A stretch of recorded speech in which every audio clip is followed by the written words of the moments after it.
This white painting sold for $20 million in 2015. It's called The Bridge and was painted by Robert Ryman. If you peel back the painting, you'll find a list of all the celebrities who went to Epstein's island. Just kidding. Zooming in though, it really is just a monochromatic white painting. There's some 3D texture here and there, but it's nothing extraordinary. So why is it worth $20 million?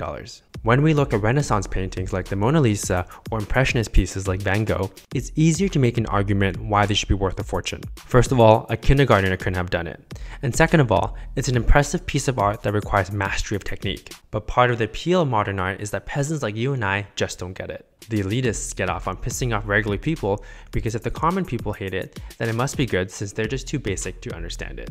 So why isn't my painting worth $20 million? Well, that's because I'm not in the club. Robert Ryman was part of the elite art world. His wife was an art historian and he's friends with other famous artists. Granted, he came from humble beginnings and worked as a security guard at the Met for a bit. I guess that's some solace behind my cynicism, but there's no denying that modern art feels like a scam. Jackson Pollock's Random Paint Strokes is a revered piece of American modern art that sells for hundreds of millions of dollars, and it looks like my painting project from grade 1. Mark Rothko paints 2 colors on a canvas and it sells for $86 million in Christie's auction. Barnett Newman's Blackfire 1, featuring 2 majestic rectangles of black and beige, sold for $100 million to a German art collector. But hey, maybe I'm just a hater and jealous. I mean, I'm no art connoisseur. So let's see how the art world describes these works. A bird nest-like depiction of chaos and a prime example of abstract expressionism, Jackson Pollock's No. 5, 1948 has become one of the most recognizable paintings by a 20th century American. Painted during his drip period, Pollock was using new techniques to express emotions with colors and lines. Controversial but seen as desirable, the drip painting caught the eye of new art collectors who were looking for the most modern thing available. By subverting classical norms with his outlandish style, Pollock showed that the thought behind his painting was as valuable as the effort he exerted for it. Honestly, sounds like a load of BS to me. And I think even Jackson Pollock knew it was fluff, since when the painting was moved to its new buyer, it was damaged when a piece of the paint fell off.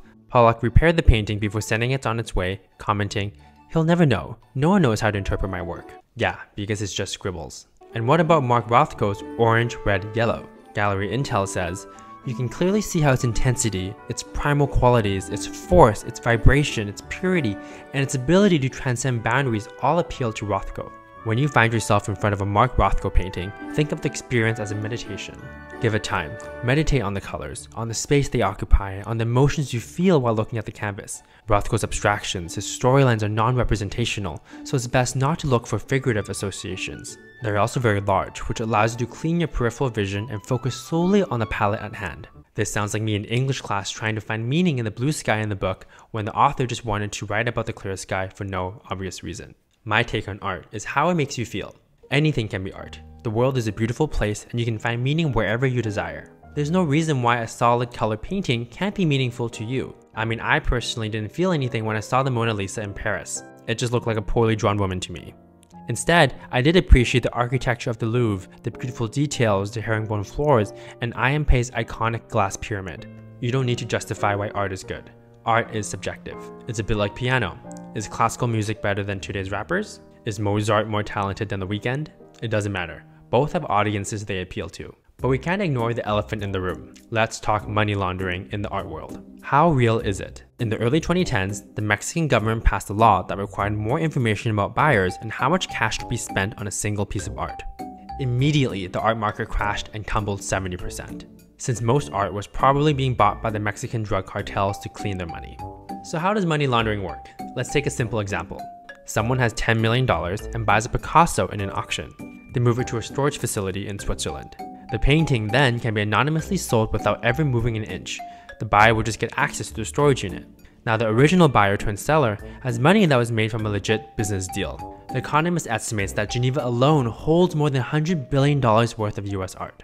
But at the end of the day, art can be worth millions because of its associations. If the artist makes the right connections, knows the right people, then their art can be propped up and raved by millions. Think about your workplace. It's not the most talented people who rise to the top. It's those who know how to network and cozy up to the boss that get the promotion. Your value is determined by your network. A Harvard grad might be dumber than a Boston U grad, but the Harvard grad will have a much easier time being in the right rooms with the right people. So next time you visit an art museum, don't feel pressure to like a piece just because everyone raves about it. Appreciate art for what it is and how it makes you feel. The rest is manufactured and superficial.